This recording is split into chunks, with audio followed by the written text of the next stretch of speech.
Download aplikasi Tarbiyah Sunnah di handphone Anda. Tersedia di Google Play dan App Store. Bismillahirrahmanirrahim. Assalamualaikum warahmatullahi wabarakatuh. Alhamdulillah. Wassalatu wassalamu ala Rasulillah Muhammad ibn Abdillah wa ala alihi wa ashabihi wa mawalah wa man tabi'ahum bi ihsanin ila yaumil qiyamah. Wa ba'd. Hadirin jamaah Masjid An-Nafi' Dago yang Allah muliakan, juga para pendengar radio Tarbiyah Sunnah Bandung dan beberapa radio lain yang ikut merelay, para pemirsa beberapa stasiun TV, juga para netizen di mana saja Anda berada. Alhamdulillah kita kembali berjumpa untuk melanjutkan kajian kitab Fiqih Al-Asma'ul Husna. Kemarin, pekan yang lalu kita sudah membahas Al-Qawi dan Al-Matin. Kita lanjut Asy-Syahid dan Ar-Raqib. Secara bahasa Asy-Syahid yang maha menyaksikan, Ar-Raqib yang maha mengawasi. Nama Asy-Syahid diulang berkali-kali dalam Al-Quran. Di antaranya Al-Buruj 9 menyatakan wallahu ala kulli syai'in syahid. Dan Allah terhadap segala sesuatu maha menyaksikan. Surah An-Nisa ayat 79 menyatakan wa kafa billahi syahida. Cukuplah Allah sebagai saksi. Al-Hajj 17, Inna allaha yafsilu bainahum yawmal qiyamah, Inna allaha ala kulli syai'in syahid. Sungguhnya Allah akan menghisab atau menghakimi urusan di antara mereka pada hari kiamat. Sesungguhnya Allah terhadap segala sesuatu maha menyaksikan. Ini 3 di antara banyak ayat yang menerangkan Allah sebagai syahid, maha menyaksikan. Ayat-ayat lain banyak. Adapun Raqib diterangkan hanya di 3 ayat dalam Al-Quran. Salah satunya disandingkan dengan Asy-Syahid. An-Nisa ayat pertama menyatakan innallaha kana 'alaikum raqiba. Sesungguhnya Allah terhadap kalian maha raqib, maha pengawas, maha mengawasi. Juga Al-Ahzab 52 wa kana Allahu 'ala kulli syai'ir raqib. Dan Allah terhadap segala sesuatu maha mengawasi, maha raqib. Terakhir yang ketiga, wa kuntu 'alaihim syahidan ma dumtu fihim. Falamma tawaffaitani kunta antar raqibu 'alaihim wa anta 'ala kulli syai'in syahid. Ini perkataan Nabi Isa alaihi salatu wassalam yang diterangkan oleh Allah. Kata Nabi Musa, aku menjadi saksi atas mereka, atas umatnya, umat Nabi Isa. Madumtu fihim itu selama aku berada di tengah-tengah mereka. Falamma tawaffaitani, maka ketika engkau mewafatkan aku, kunta antar raqiba alaihim. Engkaulah ya Allah yang mengawasi mereka. Wa anta ala kulli syai'in syahid, dan engkau terhadap segala sesuatu maha menyaksikan. Kalimat seperti Nabi Yusuf ini pun diucapkan oleh Nabi SAW pada hari kiamat nanti. Kata Nabi SAW, hai manusia ayuhan nas, antum mahsyuruna ilallahi huffatan uratan ghuralan. Hai manusia, kalian nanti akan dikumpulkan kepada Allah di hari kiamat dalam keadaan telanjang, dalam keadaan tidak bersendal, tidak berpakaian dan tidak berkhitan. Dan wa awwalu al-khalaiq yuksa yaumal qiyamah Ibrahim. Dan orang yang pertama kali diberi pakaian pada hari kiamat adalah Ibrahim. Lalu aku melihat ada umatku diambil dari sebelah kirinya untuk diazab. Lalu Nabi mengatakan, Rabbi ashabi ashabi, ya Allah dia sahabatku, dia sahabatku. Maka dijawab, innaka la tadri ma ahdatsu ba'dak. Engkau tidak tahu, hai Muhammad, apa yang mereka ada-adakan setelah engkau tiada. Lalu Rasul SAW menyatakan, wa ana aqul kama yaqul rajulus salih. Lalu aku berkata sebagaimana yang dikatakan oleh seorang yang soleh, wa kuntu alaihim syahida ma dumtu fihim. Ternyata orang yang soleh itu siapa? Nabi Isa. Dikutip oleh Nabi SAW di hari kiamat nanti. Perkataannya ada dalam Al-Ma'idah 117. Wa kuntu alaihim syahida. Aku menjadi saksi atas mereka madumtu fihim. Selama aku berada di tengah mereka. Falamma tawaffaitani kunta anta raqiba alim. Setelah engkau mewafatkan aku, engkaulah yang menjadi pengawas. Inilah 3 ayat yang menerangkan bahwa Allah itu raqib alias maha pengawas. Lalu apa arti asyahid? Makna asyahid adalah al-muttali ala kulli syai'in alladhi la yakhfa alaihi syai'un.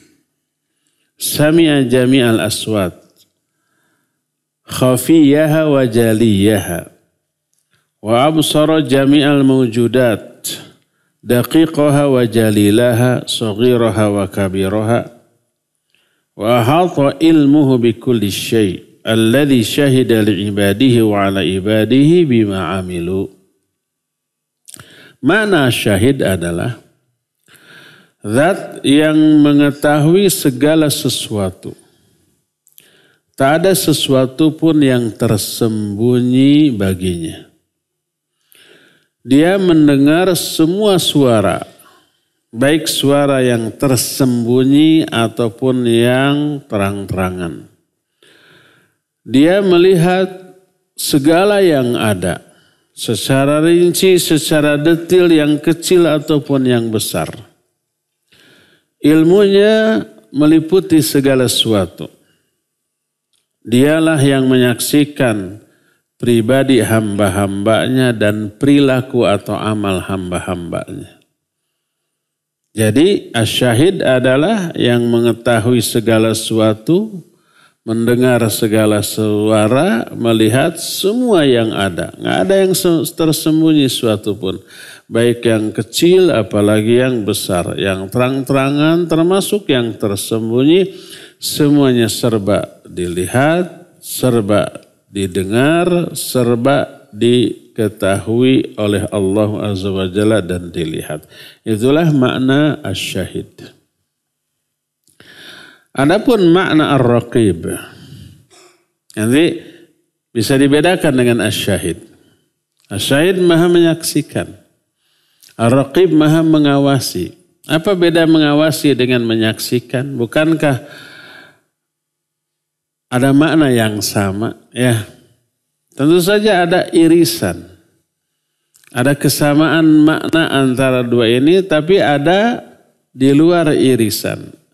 Ada makna raqib yang tidak tercakup dalam asyahid dan makna asyahid yang tidak tercakup dalam ar-raqib. Tapi ada juga irisan kesamaannya. Apa makna ar-raqib? Ay al-muttali ala ma akanat sudur. Al-qa'imu ala kulli nafsin bima kasabat. Alladhi hafidhal makhluqat wa ajraha ala ahsani nidhamin wa akmali tadbirin. Raqibun lil mubsirat bi basarihi alladhi la yaghibu anhu syai'. Wa raqibun lil masmu'at bi sam'ihi alladhi wasi'a kulla syai'. Wa raqibun ala jami'il makhluqat bi ilmihi al-muhiti bi kulli syai'. Makna ar-raqib adalah zat yang mengetahui apa yang disembunyikan oleh dada-dada manusia. Disembunyikan dalam hati. Kata orang Sunda mah digerenteskeun dina hate itu tahu. Dan gerentes ini tidak ada terjemahannya dalam bahasa Indonesia. Ada yang bisa menerjemahkan gerentes itu apa?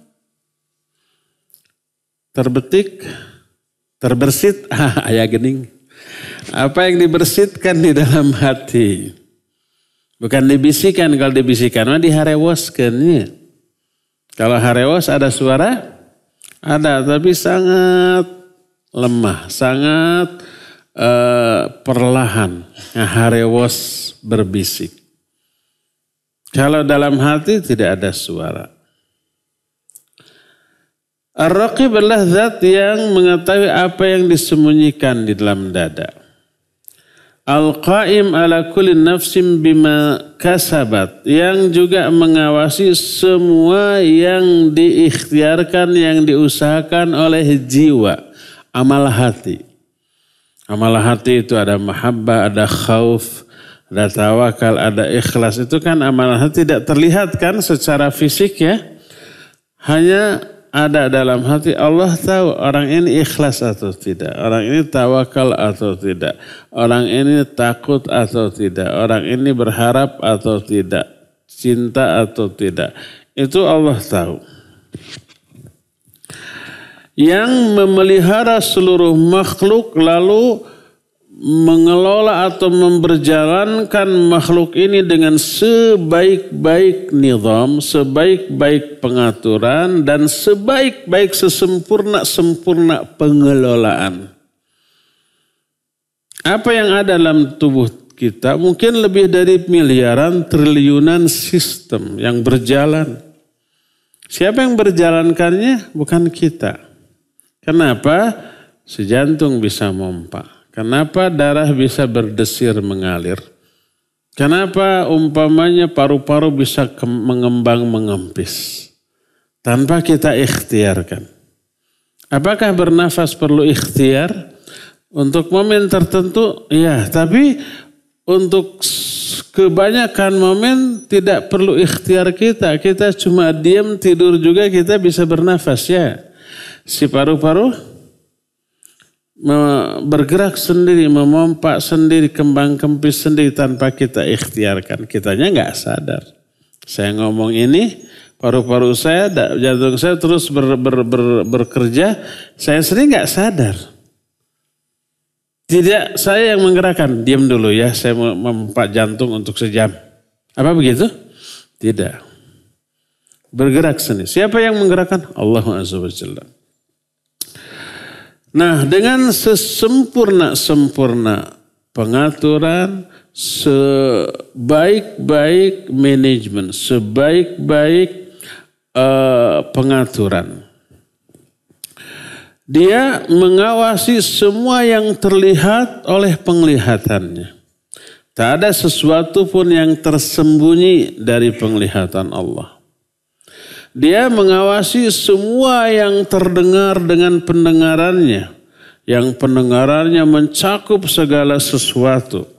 Dia mengawasi seluruh makhluk dengan ilmunya yang ilmunya pun mencakup segala sesuatu. Itu makna raqib.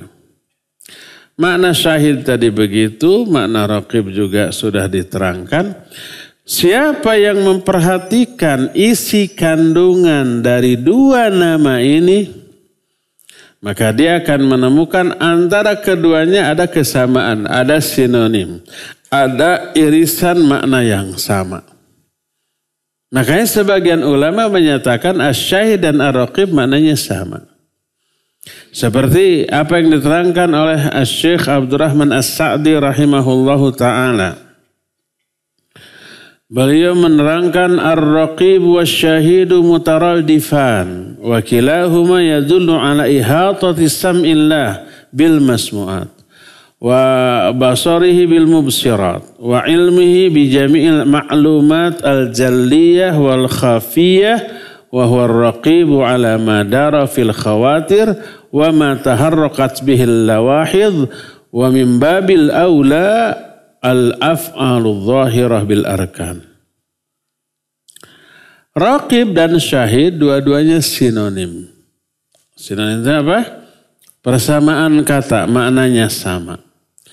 Kedua-duanya menunjukkan mencakupnya pendengaran Allah terhadap semua yang didengar, mencakupnya penglihatan Allah terhadap semua yang dilihat, mencakupnya ilmu Allah terhadap semua yang diketahui, baik yang nyata ataupun yang tersembunyi. Dia mengawasi semua yang terbersit dalam pikiran atau apa yang diucapkan oleh gerakan lisan, yang tersembunyi di dalam bersitan hati, bisikan hati, atau yang digerakkan oleh lidah berupa suara yang paling samar sekalipun Allah tahu, apalagi perbuatan zahir dengan anggota badan Allah lebih tahu lagi. Makanya dalam An-Nisa ayat 1 Allah berfirman, innallaha kana 'alaikum raqiba, sungguhnya Allah Maha pengawas terhadap kalian. Wallahu ala kulli syai'in syahid, Allah Maha menyaksikan terhadap segala sesuatu. Oleh karena itulah maka sifat muraqabah, muraqabah itu apa? Merasa selalu diawasi oleh Allah, dilihat. Sifat muraqabah yang merupakan setinggi-tinggi amalan hati, yaitu beribadah kepada Allah dengan isi kandungan nama Ar-Raqib dan Asy-Syahid. Jadi salah satu aplikasi keimanan kita, keyakinan kita bahwa Allah Ar-Raqib dan Asy-Syahid adalah muraqabah. Aplikasi nyatanya kita selalu merasa diawasi oleh Allah Azza wa Jalla. Maka ketika seorang hamba mengetahui bahwa semua gerakan zahir dan batinnya diketahui oleh ilmu Allah, dan dia sadar bahwa Allah mengetahui segala keadaan yang dia alami, maka pasti dia akan menjaga, memelihara batinnya dari semua pikiran, tekad, dan niat-niat yang bisa mengundang murka Allah Azza wa Jalla. Dia juga akan menjaga aspek zahirnya dari segala ucapan atau perbuatan yang bisa mengundang kemurkaan Allah Subhanahu wa Ta'ala. Dia akan beribadah kepada Allah dengan maqam ihsan. Ihsan itu maqam tertinggi dalam agama. Ada 3 tingkatan agama: Islam, iman, dan ihsan. Ihsan ini tertinggi. Dia akan beribadah kepada Allah dengan ibadah level ihsan, yaitu dia beribadah kepada Allah seolah-olah dia melihatnya. Maka apa? Dia tidak melihatnya, Allah lah yang melihat dia. Maknanya Allah mengawasi dia. Aspek lahirnya, aspek batinnya. Kalau kita sholat di hadapan orang banyak lalu kita sadar orang melihat sholat kita, apa yang kita lakukan? Kita perbagus gerakan sholat kita. Cara angkat tangannya, sui sunnah, sedekapnya, rukunya, sujudnya, semuanya. Karena ada yang melihat. Apalagi yang melihat itu yang menilai, yaitu Allah dan malaikat pencatat. Cuma manusia nggak bisa melihat jiwa dan isi kita ketika kita sholat ya. Apa pikiran kita, hati kita khusyuk menghayati bacaan, orang-orang nggak tahu. Ekspresi bisa dikondisikan. Tapi isi hati nggak ada yang tahu. Allah mah tahu isi hati. Selama sholat kita ikhlas nggak? Selama sholat kita khusyuk nggak? Selama sholat kita ini menghayati isi bacaan atau hati kita cari aktivitas ini selama sholat? Ingat ke pekerjaan. Ingat ke hutang. Kalau pedagang ingat ke untung rugi. Hari ini berapa untungnya tadi yang masuk. Itu dalam sholat tuh. Ada yang begitu? Bukan ada. Banyak? Atau semua? Semua. Termasuk saya dong. Iya. Aku Allah Azza wa Jalla berfirman dalam Al-Baqarah 235. Wa'lamu anna Allah ya'lamu ma fi anfusikum fahdharu. Wa'lamu anna Allah ghafurun halim. Ketahuilah oleh kalian bahwa sungguhnya Allah mengetahui isi-isi hati kalian. Maka hati-hati terhadap hal ini. Jangan berpikir yang mengundang murka Allah. Berpikir maksiat. Apalagi berpikir syubhat. Dan ketahuilah Allah Ghafur dan Halim.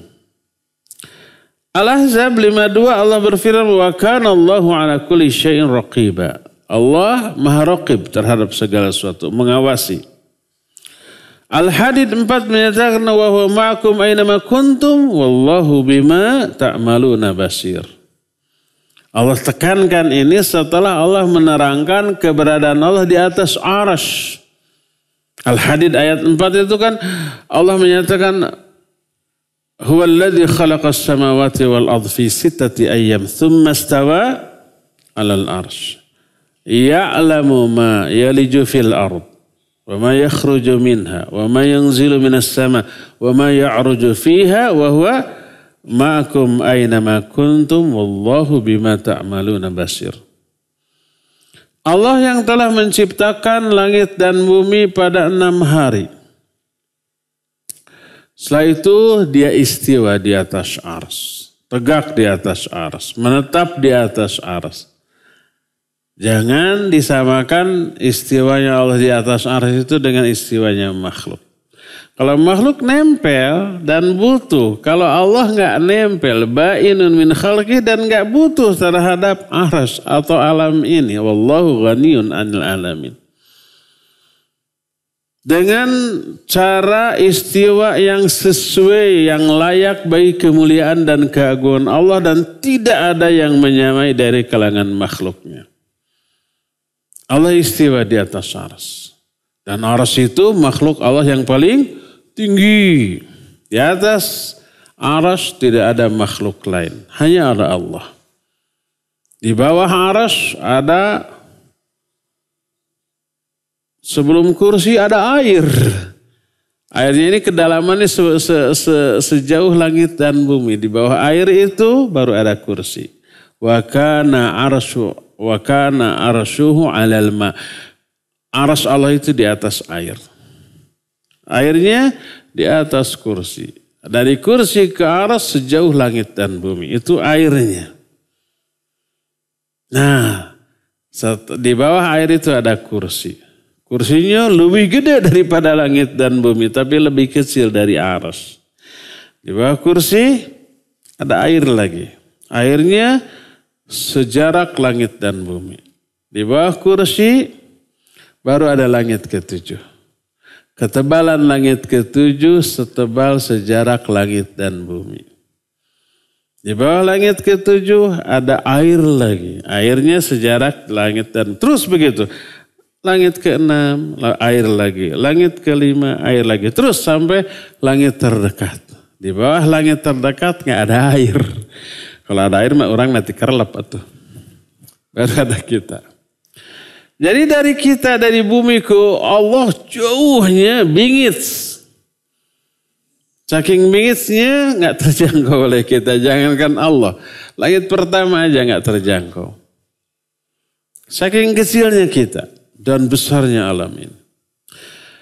Tapi jangan ada anggapan kalau jauh Allah nggak tahu, Allah nggak lihat kita. Karena terlalu jauh enggak. Makanya Allah katakan, ya'lamu ma yalijul ard wa ma yakhruju minha. Allah tahu apa yang masuk ke bumi dan apa yang keluar dari bumi. Wa ma yanzilu minas sama wa ma ya'ruju fiha. Apa yang turun dari langit dan apa yang naik ke langit. Wa huwa ma'akum aynama kuntum. Dan dia selalu menyertai kalian di mana saja kalian berada. Dan Allah terhadap apa yang kalian lakukan maha melihat. Tahu segala-galanya, bukan hanya melihat kelakuan kita secara zahir, bisikan hati kita juga Allah tahu. Allah menyatakan dalam surah apa namanya? Pokoknya satu surat lah dalam Al-Quran cari. Kata Allah, walaqad khalaqnal insan wa na'lamu ma tuwaswisu bihi nafsu wa nahnu aqrabu ilaihi min hablil warid. Surat Qaf. Surat ke-50. Kami yang telah menciptakan manusia. Wa na'lamu ma tuwaswisu bihi nafsuh. Dan kami tahu apa yang dibisikkan dalam hati-hati mereka. Isi hati tahu, apalagi yang nampak lebih tahu lagi. Maka ini menunjukkan maha melihatnya Allah terhadap apapun yang tersembunyi, sesuatu pun yang tersembunyi dalam pandangan makhluk, bagi Allah nampak gamblang jelas, tak ada yang tersembunyi. Surah Al-Alaq ayat 14, alam ya'lam bi annallaha yara. Bukankah manusia mengetahui bahwa Allah maha melihat? Wasbir li hukmi rabbika fa innaka bi'ayunina. Surah Tur ayat 48. Kata Allah, bersabarlah kamu dalam menjalani hukum Rabbmu.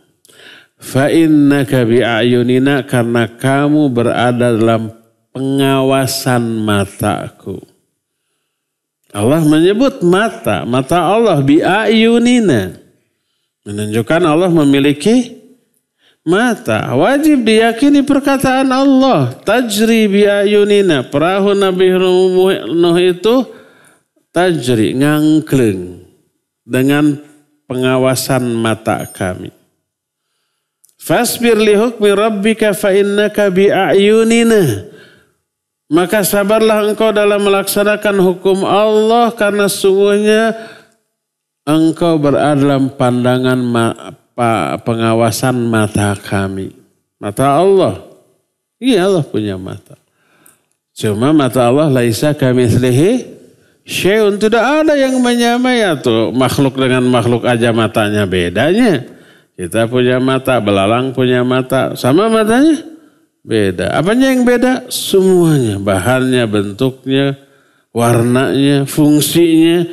Saya nggak tahu mata belalang itu untuk melihat apa bukan, wallahu a'lam. Bisa melihat nggak dengan matanya, nggak tahu. Kok bisa menangkap mangsa? Kan ada ininya juga. Antena apa ya belalang? Mungkin antena untuk mengetahui mangsa, mungkin. Wallahu a'lam. Itu sudah beda makhluk dengan makhluk. Apalagi makhluk dengan khaliq laisa kamitslihi syai'un. Surah Ghafir 19, ya'lamu kha'inatal a'yun wa ma tukhfis sudur. Allah mengetahui pengkhianatan mata. Mata yang melirik sekejap, nyontek ketika ujian. Atau kalau suami istri sedang jalan di mall, ada berpapasan dengan wanita cantik kelewat. Si suami ngapain? Ngelirik sekejap. Pengalaman bapak-bapak. Ada wajah nama lempengnya. Atau wajah nama menoleh mah dijibir meren. Pengkhianatan mata. Istri nggak tahu. Atau pura-pura nggak tahu, nggak mau ribut. Tapi Allah tahu? Tahu. Allah tahu pengkhianatan mata atau apa yang tersembunyi di dalam dada. Ayat-ayat yang senada dengan itu sangat banyak. Intinya Allah mengawasi, melihat. Apapun, tidak ada sesuatu pun yang tersembunyi. Dan inilah perasaan merasa diawasi, dilihat, disaksikan oleh Allah yang disebut dengan ihsan. Dalam hadis Jibril, bahwa Jibril bertanya kepada Nabi SAW, fa akhbirni anil ihsan, terangkan kepadaku tentang ihsan. Maka dijawab oleh Nabi SAW, an ta'budallaha ka'annaka tarah, fa illam takun tarahu fa innahu yarak. Ihsan adalah engkau beribadah kepada Allah seolah-olah engkau melihat Allah. Maka apabila engkau tidak bisa melihat Allah, Allah melihat engkau. Hadis ini sahih riwayat Imam Muslim. Coba perhatikan nas-nas yang tadi diterangkan beserta kandungan maknanya. Siapa orang yang memperhatikan makna dari semua penjelasan tadi, maka hal itu akan menggerakkan sifat muraqabah dalam diri setiap hamba, dalam setiap amal dan setiap keadaan. Jadi selalu dalam setiap keadaan itu, dalam setiap amal diawasi oleh Allah. Termasuk dalam sholat, iya. Allah mengawasi batin kita. Ini orang khusyuk apa ngelamun? Orang-orang mah gak tahu. Yang lihat sholat kita gak tahu isi hati kita. Allah mah tahu. Yakini, sadari ketika sholat hati kita pun diawasi oleh Allah. Allah tahu apakah hati kita dalam sholat berpikir dunia atau menghayati makna. Makna dari bacaan yang kita baca. Allah tahu. Maka sering saya ungkap, salatlah dengan jiwa raga kita. Jangan hanya raga, raganya berdiri, angkat tangan, sedekah, ruku, i'tidal, sujud. Tapi hatinya tidak ikut salat. Hatinya mah mengembara ke sana kemari. Allah tahu apa hati kita hadir ikut sholat atau mengembara, Allah tahu. Diawasi terus. Jadi siapa yang meyakini Allah mengawasi, dia akan memiliki sifat muraqabah dalam setiap amal dan setiap keadaan. Karena muraqabah adalah buah, salah satu buah dari ilmu seorang hamba yang mengetahui bahwa Allah Maha mengawasi dirinya, menatap melihatnya, mendengar semua ucapannya, mengawasi semua amalnya setiap waktu, setiap detik, setiap hembusan nafasnya, setiap kedipan matanya. Boleh dikatakan tak ada satu kedipan mata pun, satu desahan nafas pun, satu desiran aliran darah pun atau satu degupan jantung pun yang lolos dari pengawasan Allah, nggak ada. Setiap detiknya diawasi oleh Allah Azza wa Jalla. Itulah apa? Muraqabah. Maka muraqabah memiliki posisi yang tinggi pada pribadi orang-orang yang berjalan menuju Allah dan menuju kampung akhirat. Hakikat dari muraqabah adalah kontinuitas atau permanennya ilmu seorang hamba dan keyakinan seorang hamba bahwa Allah selalu mengawasi aspek lahir dan batinnya. Setiap detiknya dia sadar, diawasi. Lahirnya dan juga batinnya. Maka sikap selalu mengetahui dan yakin bahwa Allah mengawasi, inilah muraqabah. Inilah muraqabah kepada Allah dalam setiap urusannya. Dia menyadari ketika ada perintah Allah, dia melaksanakan perintah Allah itu dalam pengawasan Allah, maka dia akan melakukan sebaik-baik pengamalan atas perintah itu. Dia juga punya muraqabah ketika menghadapi larangan Allah. Dia diawasi, dilihat sejauh apa dia menjauhi larangan Allah itu. Khawatir, hati-hati agar tidak terjerumus ke dalam larangan tersebut. Ini sebait syair. Biasanya susah ya menerjemahkan sebait syair. Karena dalam syair itu ada dua yang terkandung. Pertama, keindahan bahasa. Bahasanya indah.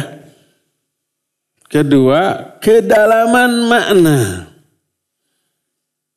Kadang-kadang untuk menerjemahkan, mengambil kedua-duanya susah. Ingin mempertahankan keindahan bahasanya dalam bahasa terjemahan, sebagian maknanya hilang. Ingin mempertahankan makna, keindahan bahasanya hilang. Kan bingungnya kumaha nerjemahkan nananya. Makanya para penerjemah lebih cenderung mengambil makna walaupun menghilangkan keindahan bahasa. Banyak itu syair-syair seperti itu. Nah, di antaranya ini nih. Idza khalaita ad-dahra yawman fala taqul khalautu walakin qul alayya raqib. Wala tahsabannallaha yaghfulu sa'atan. Kalau di kitab saya wala tahsabannallahu, ini keliru, salah. Loha mungkin salah cetak. Wala tahsabannallaha yaghfulu sa'atan. Ada yang bawa asli, kitab aslinya? Palsu semua ya? KW semua terjemahan. Nanti yang KW saya bagikan ya, ada dua lagi. Satu ikhwan, satu akhwat. Wala tahsabannallaha yaghfulu sa'atan wala annama yakhfa alaihi yaghib. Jadi kalau di dalam bahasa aslinya muitis, mantun.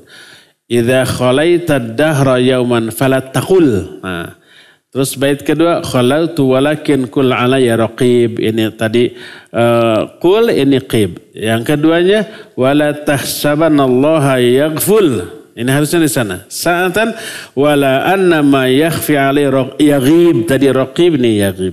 Tadi kul, ini yaghful. Mutis. Kalau yang faham bahasa Arab, indah bahasa ini. Diterjemahkan apabila engkau menyendiri di suatu waktu. Jangan engkau katakan aku sedang sendirian. Tapi katakanlah aku ada yang mengawasi. Jangan kalian menyangka bahwa Allah lalai walaupun sesaat. Dan jangan sampai ada anggapan sesuatu yang tersembunyi baginya yang engkau sembunyikan. Tuh kan, tuh enaknya terjemahan namanya. Tapi maknanya dapat. Maknanya dapat. Man istajala qabla awani uqiba bihirmanih, tuh. Diterjemahkan, siapa orang yang terburu-buru ingin memanen sebelum waktunya, panjang ting. Tapi maknanya dapat. Dia akan menemui kegagalan. Maknanya dapat tapi keindahan bahasa hilang. Man istajala qabla awanih uqiba bihirmanih, tuh. Muitis kan? Diterjemahkan, siapa yang terburu-buru ingin memanen sebelum waktunya, dia akan gagal total. Mananya dapat, tapi keindahan bahasanya hilang. Al-Quran memiliki nilai sastra yang tinggi dan sangat indah bahasanya. Tak ada yang menikmati keindahan bahasa Al-Quran kecuali harus memahami ilmu sastra Arab, ilmu balaghah. Yang tidak akan dapat makna itu, keindahan bahasa itu. Jadi bila engkau sendirian di suatu waktu, jangan engkau katakan aku sedang sendiri. Tapi katakanlah aku ada yang mengawasi. Jangan engkau kira Allah lalai walau sesaat. Dan jangan beranggapan ada yang tersembunyi dalam dada kamu di hadapan Allah Azza wa Jalla. Inilah makna syair tersebut yang menggambarkan muraqabah. Sifat muraqabah ini membutuhkan hadirnya hati dalam diri seorang hamba dan menghindarkan kelalaian dan selalu ini untuk membantu menghadirkan sifat muraqabah selalu berzikir kepada Allah Azza wa Jalla. Man ahabba syai'an kathara dzikrah. Siapa yang mencintai sesuatu pasti akan sering disebut-sebut sesuatu itu. Kalau sesuatunya itu orang, nama orang itu selalu disebut. Dalam sendiri atau di hadapan orang banyak. Kadang-kadang nyeletuk saja, fulan atau fulana. Terusap. Kepada Allah Azza wa Jalla kalau ya benar cinta, buktikan dengan banyak berzikir menyebut namanya. Nah, muraqabah ini untuk meraihnya membutuhkan usaha dari seorang hamba itu hadirnya hati, menghindari kelalaian dan selalu berzikir. Siapa yang demikian, maka itu akan membuahkan hasil. Apa hasilnya? Hatinya selalu bahagia, tenang, jiwanya, dadanya selalu lapang, ya. Dia selalu merasakan kenyamanan, merasa dekat dengan Allah dan inilah nikmat yang Allah segerakan yang diraih oleh seorang hamba di dunia sebelum dia merasakannya di akhirat. Berkata Imam Ibnu Qayyim rahimahullah.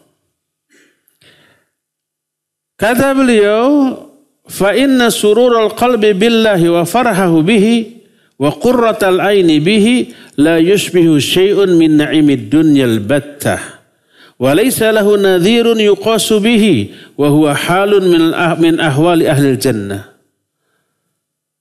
Sesungguhnya kebahagiaan hati karena Allah. Karena merasa dekat Allah itu bahagia. Atau jangankan dekat dengan Allah. Dekat dengan orang yang kita cintai, senang apa bahagia? Senang dan bahagia. Antum semua pernah muda ya? Kalau saya bukan pernah, tapi masih. Aku nama. Dekat dengan orang yang dicintai sudah senang bahagia. Apalagi Allah. Kadar kebahagiaan kita dekat dengan Allah berbanding lurus dengan kadar kecintaan kita kepada. Makin cinta makin bahagia ketika berdialog dengan Allah dalam salat, dalam zikir, dalam berdoa dan seterusnya. Kata Imam Ibnu Qayyim, kebahagiaan hati karena Allah dan kegembiraannya karena Allah serta kenyamanan bersama dengan Allah tidak ada yang menandingi dari kenikmatan dunia ini sedikit pun. Sama sekali. Seluruh kenikmatan dunia gak sebanding dengan bahagianya hati ketika dekat dengan Allah. Tidak ada tandingan yang bisa dikiaskan dengan kebahagiaan tersebut. Dan bahagianya hati itu merupakan salah satu keadaan yang dirasakan oleh ahli surga. Di surga, ahli surga itu bahagia senangnya luar biasa. Dan kebahagiaan tertinggi yang dirasakan oleh ahli surga adalah ketika apa? Melihat wajah Allah Azza wa Jalla. Hatta qala ba'dul arifin, kata Imam Ibnu Qayyim. Sehingga sebagian ulama, arifin itu ulama yang rabbani, ulama yang mengaplikasikan ilmunya. Mereka ketika mengungkapkan bahagianya ketika ibadah, nyamannya ketika taqarrub, mereka menyatakan innahu latamurru bi awqatun aqulu fiha. Sesungguhnya berlalu beberapa waktu dalam hidupku yang aku katakan in kana ahlul jannah fi mithli hadha innahum la fi 'aishin thayyib. Seandainya keadaan ahli surga, perasaan ahli surga seperti yang aku rasakan sekarang ini, maka itu merupakan kehidupan yang baik. Itu mereka merasakannya. Kita mah belumnya. Kalau belum pasti apa? Akan. Kalau belum berarti akan. Sudah makan belum? Belum. Akan enggak? Akan. Tidak mau mati. Mudah-mudahan belum bukan tidak ya. Mudah-mudahan belum bukan tidak. Lalu masih kata Imam Ibnu Qayyim rahimahullah dalam kitab Madarijus Salikin. Wala raiba anna hadha surur yab'athu ala dawami sayri ila Allah wa badil juhdi fi talabih wa ibtighai maradhatih wa man lam yajid hadha surur wala syai'a minhu falyahtam imanahu wa amalahu. Tuh lihat. Fa innal iman halawah man lam yadhaq wa man lam yadhuqha falyarji wal yaqtabis nuran yajid bihi halawatal iman. Tidak diragukan lagi bahwa kebahagiaan ketika berkomunikasi dengan Allah akan memotivasi dia untuk terus berjalan menuju Allah. Untuk mengerahkan segala kemampuan untuk meraihnya dan mencari ridhonya. Siapa yang belum merasakan kebahagiaan ini, maka tuduhlah iman dan amalnya. Berarti iman dan amalnya yang belum benar nih. Kenapa? Karena iman ini punya rasa. Siapa yang belum merasakan manisnya iman, maka muhasabah, introspeksi, cari cahaya yang menyebabkan dia bisa merasakan manisnya iman. Dikatakan dalam beberapa hadis, di antaranya nih 2 hadis yang dinukil oleh mu'allif di sini. Kata Rasul SAW, hadisnya sahih riwayat Imam Muslim dari Abbas bin Abdul Muttalib radhiyallahu anhu. Dzaqa ta'mal iman man radiya billahi rabba wa bil islami dina wa bi Muhammadin rasula. Akan merasakan manisnya iman orang yang ridho kepada Allah sebagai Rabbnya, Islam sebagai agama baginya, dan Muhammad sebagai Rasulnya. Dalam hadis lain riwayat Bukhari dan Muslim, salasun man kunna fihi wajada bihinna halawatal iman. Ada 3 perkara. Siapa orang yang memiliki 3 perkara ini dalam dirinya, dia akan merasakan manisnya iman. Pertama, man kana Allahu wa rasuluhu ahabba ilaihi mimma siwahuma. Kalau Allah dan Rasulnya sudah lebih dia cintai daripada yang lain-lainnya. Lebih cinta kepada diri sendiri dibanding kepada diri sendiri. Lebih cinta dibanding kepada harta, kepada keluarga, kepada anak, kepada semua yang ada di dunia. Allah dan Rasulnya nomor 1. Itu yang pertama. Kedua, wa man kana yuhibbul mar'a la yuhibbu illa lillah. Ini ternyata aspek sosial, bagaimana kita berinteraksi, bermuamalah, bergaul dengan sama manusia, pengaruhnya kepada iman besar nih. Kedua nih, siapa yang mencintai sesama manusia dan dia tidak mencintai orang itu kecuali karena Allah. Mencintai sama manusia karena Allah termasuk salah satu faktor penyebab terasanya manisnya iman. Siapa yang masih ada benci, ada dengki, ada memusuhi, ada ketidaksukaan kepada sesama muslim, jangan berharap dia bisa merasakan manisnya iman. Imam An-Nawawi rahimahullah kitab Syarah Sahih Muslim, kita pernah bahas ini dulu di daurah Ramadan. Kata Imam An-Nawawi, halawatul iman tashmulu al-khusyu' fis shalah. Manisnya iman itu mencakup makna khusyuk dalam sholat.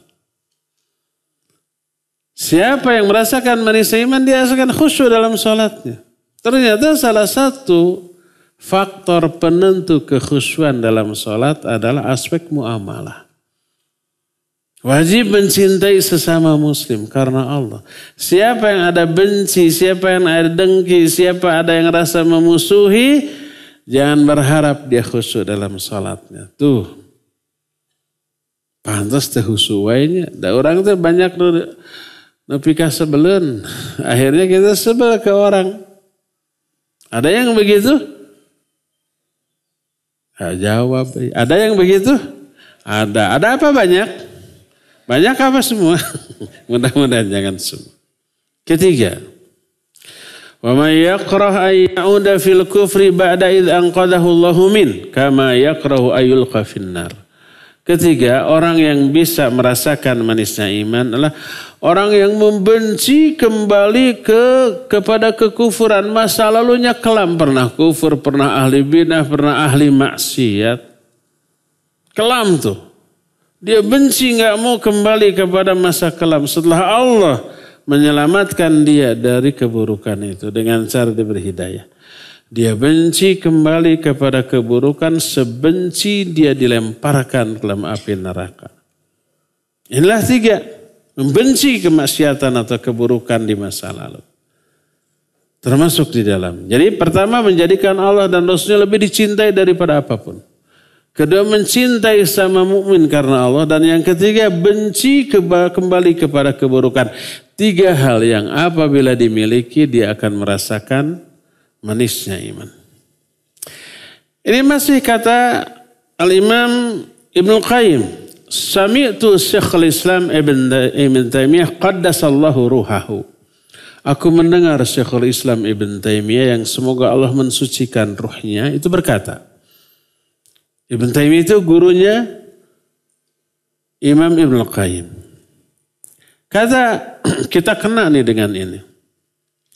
Kata Ibnu Taimiyah, "Idza lam tajid lil amali halawatan fi qalbika wa insyirahan fahtahimhu.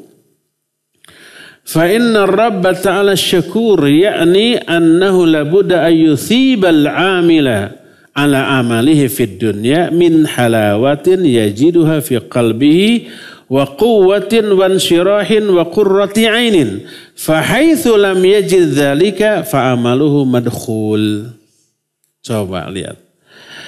Kata Syekhul Islam, apabila kamu belum merasakan manisnya iman dalam hatimu ketika beramal. Kalau sholat baru merasa nikmat dalam sholat. Kalau baca Quran, belum merasakan nikmatnya baca Quran. Juga zikir, juga berdoa, juga saum, juga ngaji. Belum merasa tenang, tentram ketika melaksanakan amalan itu. Dan belum lapang dadamu, maka tuduhlah hatimu. Pasti ada masalah dalam hatimu. Kenapa? Karena salah satu nama Allah adalah Syakur. Syakur belum kita bahas ya. Nanti akan kita bahas.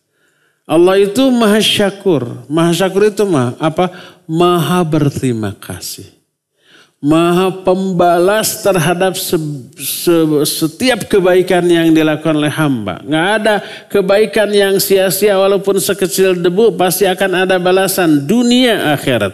Wa may ya'mal mithqala dzarratin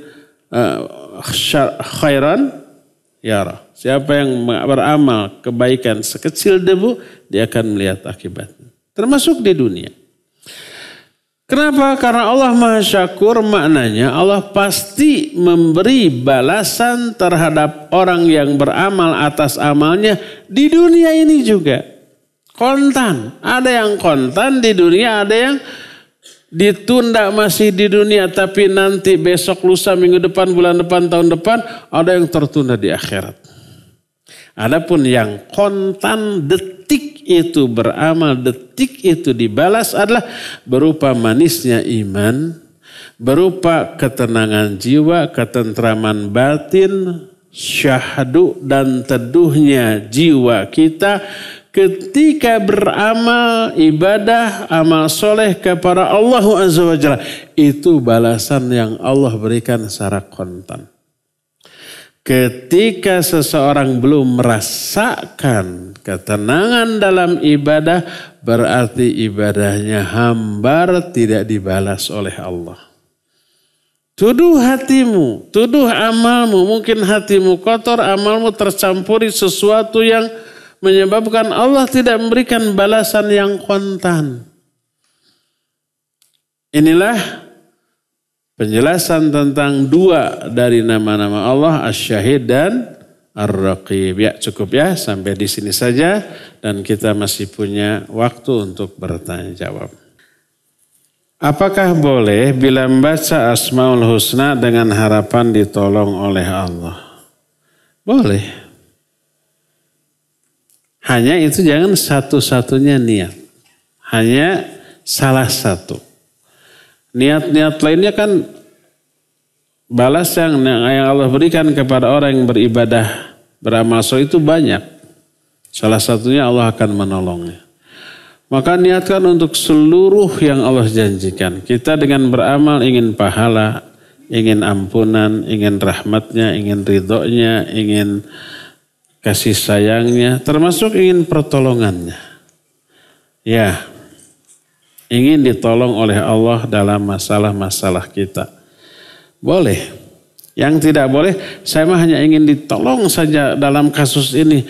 Yang lain-lainnya saya nggak butuh surganya, nggak butuh perlindungan dari neraka, nggak perlu ridhonya, nggak. Nah itu yang jangan ya. Ikutkan seluruh niat, termasuk niat yang tadi agar ditolong oleh Allah.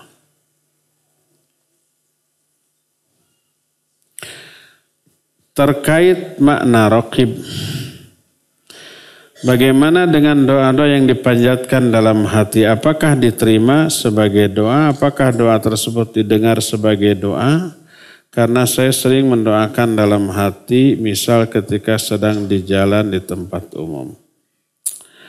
Doa termasuk amalan pokok bagi lisan. Seperti zikir, seperti baca Al-Quran, itu amalan pokok bagi lisan. Jadi harus ada gerakan lisan. Cuma hati wajib menghayati, mengikuti. Wajib hati ikut beramal dalam doa kita dalam bentuk menghayati doa tersebut. Nah itulah doa yang paling afdal. Adapun kalau hanya dalam hati tapi mulut tidak berucap, maka itu bukanlah amalan lisan. Ya. Jadi gerakan lisan kita hayati dengan hati. Tapi diangkut, nanti orang menyangka kita gila. Nggak ada urusan, kita nggak peduli dengan penilaian orang. Asal itu semuanya dilakukan secara ikhlas, bukan ingin pujian. Biar orang menyangka saya soleh, akhirnya gegeriman. Dengan niat agar orang tahu kita sedang berzikir, berdoa agar dianggap orang soleh, dipuji. Nah itu yang nggak boleh ya. Tetap ada gerakan lisan.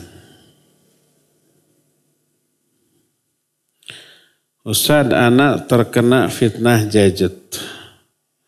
Di mana terkadang waktu habis scroll up beranda. Sudah bertobat diulang lagi dan lagi. Tidak berniat melihat yang tidak bermanfaat, namun kembali melihat lagi dan lagi. Bandel nih akhwat. Beri nasihat anak Ustaz dan doakan anak agar tidak menyia-nyiakan waktu. Saya nasihatkan jangan begitu atuh. Ingat hisab. Apa yang kita lihat, apa yang kita baca, itu dihisab. Dan jajat ini memang fitnahnya besar. Karena dilakukan tersembunyi menyendiri. Masuk kamar kunci udah. Gak ada orang yang tahu. Di luar, di hadapan banyak orang yang kita buku aplikasi Quran, aplikasi zikir dan doa, atau artikel-artikel tentang ilmu, tentang tauhid. Di hadapan orang. Tapi di kamar yang kita buka lain lagi. Kalau kita buka YouTube ceramah, di hadapan orang. Kalau di kamar lain lagi. Maka ingat kepada yang barusan. Allah tetap melihat, malaikat melihat. Gak pernah kita sendirian. Di kanan kiri kita raqib atid, di depan belakang kita ada malaikat hafadhah. Ada juga malaikat qarin yang selalu menyertai kita, semua akan menjadi saksi di akhirat nanti. Jangan sampai kita sesoleh malaikat, di hadapan banyak orang, tapi sebejat iblis ketika kita sendirian. Nah, semua itu akan terkena hisab. Itu yang pertama. Yang kedua, pernah saya ungkap, salah satu penyebab orang mati dalam keadaan su'ul khatimah adalah begitu. Ketika di hadapan orang banyak soleh, ketika bersendirian dia melakukan sebejat-bejat perbuatan. Ketika di hadapan orang banyak kita bersahabat dengan menjadi sahabat malaikat. Ketika sendirian kita menjadi sahabat iblis. Risiko terbesar dan terburuk adalah mati dalam keadaan su'ul khatimah. Nanti pahalanya di akhirat habis. Kata Nabi SAW, "Inni la'alamu aqwaman min ummati ya'tuna bihasanatin mithla jibali tihamah. Faja'alallaha haba'an manthura." Aku mengetahui ada berapa orang dari umatku, ini umatku, umat Islam. Nah, datang di hari kiamat dengan membawa kebaikan sebesar gunung Tihamah. Lalu Allah jadikan kebaikan pahala itu hilang, musnah. Tak tersisa sama sekali, ibarat debu yang ditiup dengan angin. Para sahabat bertanya, "Man haula'i ya Rasulullah, sifhum lana hatta la nakuna minhum wa nahnu la na'lam." Siapa mereka itu ya Rasul? Terangkan sifat mereka agar kami tidak seperti mereka tanpa kami sadari. Apa kata Nabi SAW? Hum min jildatikum. Mereka itu dari bangsa kalian, umat Islam. Ya'khuduna minal lail kama ta'khudun. Mereka suka melakukan ibadah malam sebagaimana kalian juga ibadah malam. Tahajud, ahli tahajud. Tapi idza khalau bimaharimillah intahakuha. Ketika mereka bersendirian, mereka melanggar larangan-larangan Allah. Nah ini. Tidak adanya muraqabah menyebabkan ketika bersendirian melanggar larangan Allah Azza wa Jalla.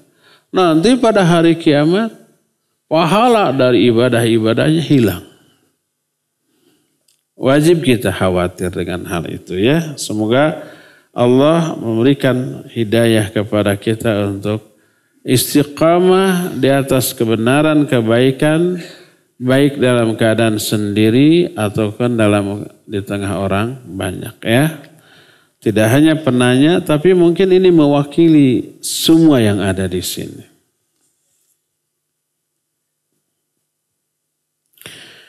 Bagaimana sikap kita melihat seorang anak yang memusuhi ibu sambung, membentak dan bersikap kasar sementara ayahnya diam aja? Ini ayahnya salah juga. Ibu sambung itu ibu tiri. Dah dulu mah ibu tiri nu galak ke anak tiri. Kok sekarang terbalik? Sampai kan dulu ada lagunya ya. Ratapan anak tiri. Menjelaskan kejahatan ibu tiri kepada anaknya. Sampai dulu ada film. Jahatnya ibu kota tak sejahat ibu tiri. Dulu itu waktu saya SD lah gitu. Gimana alur filmnya nggak tahu, saya nggak nonton, cuma judulnya aja. Ini sekarang dunia terbalik. Anak yang jahat ke ibu tiri. Ya nggak boleh. Jangankan ibu tiri. Ibu orang lain yang nggak dikenal. Nggak boleh kita bentak, walaupun dia salah, tapi lebih tua dari diri kita, yang santun. Padahal nggak ada hubungan, nggak dikenal nenek-nenek atau ibu seusia ibu kita marahi karena dia melakukan kesalahan, nggak dupak, nggak sengaja gitu, kita marahi. Itu aja sudah nggak beradab. Apalagi ibu sambung yang ada kaitan dengan ayahnya. Ayahnya sakit hati nggak lihat istrinya dibentak sama anaknya? Ya, ayahnya sakit hati. Dia menyakiti ayahnya sekaligus. Bukan sekadar menyakiti ibu sambungnya. Ayahnya tersakiti, ini anak durhaka. Sebesar apapun kesalahan si ibu sambung tersebut. Gak boleh ya. Ayahnya, jangan diem dong. Ya, lerai, nasihati anaknya. Nak, tahu nggak? Marahmu kepada ibumu, walaupun bukan ibu kandungmu, menyakiti hatiku. Gitu saja bilang. Atau dengan bahasa yang maknanya seperti nggak seperti itu. Gimana Ustaz tadi kalimatnya saya tulis? Nggak perlu, pokoknya itu intinya. Hati bapak tersakiti. Gak ada harganya seorang suami melihat istrinya dibentak-bentak. Ya gak bentak anaknya lagi. Gak boleh diam, nasihati itu si anak ya. Makanya kalau si ayah mau menikah lagi, baik ibu istrinya masih ada atau sudah tiada. Salah satu bahan pertimbangannya adalah bisa akrab nggak dengan anak-anaknya? Bisa akur nggak dengan anak? Didik anaknya. Ibumu telah tiada. Tapi ayah perlu ban serep. Ketika ban yang pertama sudah meletus gitu, ya ini yang dipakai. Daripada oleng. Daripada mobil nggak jalan atau jalan dipaksakan tapi ya nggak nyaman, ya rusak gitu. Kamu penumpang di mobil. Mau nyaman bersama, ridhoi. Ban serep diganti. Ban serep diganti. Ban serep berperan. Kamu nyaman. Ya. Gitu. Nasihati. Kamu harus menghormati istri bapak. Seperti kamu menghormati ibumu dulu. Kalau anak kamu, saya juga dulu tidak hormat ke ibu. Wah susah itu. Ke ibu kandung gak hormat, apalagi ke ibu sambung ya.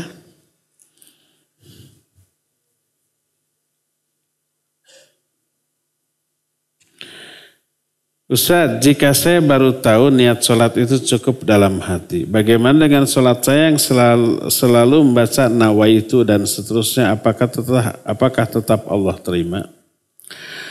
Kata Nabi SAW, sallu kama ra'aitumuni usalli. Salatlah kalian sebagaimana kalian melihat aku salat. Dari mulai awal, sejak sebelum salat bagaimana. Sampai salat selesai. Termasuk apakah Nabi mengucapkan niat nawaitu usolli fardhu dhuhri 4 rakaat mustaqbil Ka'bah ma'muman bi imami fulan fi masjid An-Nafi kota Bandung. Apa begitu? La. Tidak, Nabi, para sahabat, para ulama tidak mengucapkannya. Lalu yang mengucapkan kita ikut siapa? Ikut para kiai. Kenapa nggak ikut Nabi, para sahabat dan para ulama? Ulama tabi'in dan tabi'un tabi'in.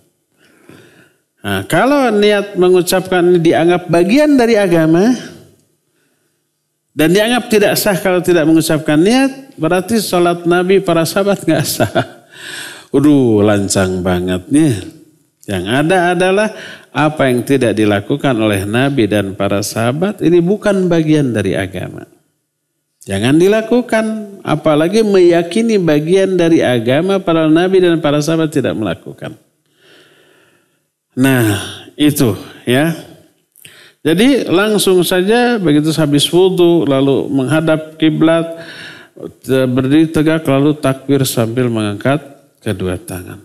Karena Rasul SAW yaftatihu salatahu bitakbir wa yakhtatimu bisalam. Dalam riwayat lain wa yabda'u qira'atahu bismillah bilhamdulillahirabbil alamin. Hadis itu saya riwayat Imam Muslim. Nabi SAW membuka salatnya dengan takbir dan membuka bacaannya dengan alhamdulillahirabbil alamin. Jadi takbir awal salat, bukan mengucapkan niat.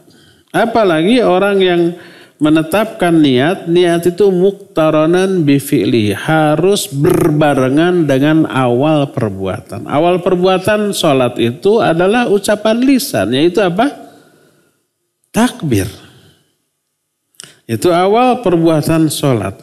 Kalau mengucapkan niat harus berbarengan dengan awal perbuatan, berarti kita harus mengucapkan niat dan takbir di waktu yang bersamaan. Apa bisa? Tidak bisa. Ya umpamanya Allahu Akbar nawaitu usolli. Nggak bisa. Nawaitu usolli terus Allahu Akbar. Nggak bisa juga. Diselipkan. Allahu nawaitu usolli. Tambah ngaco. Ya. Maka ikuti Nabi dan para sahabatnya.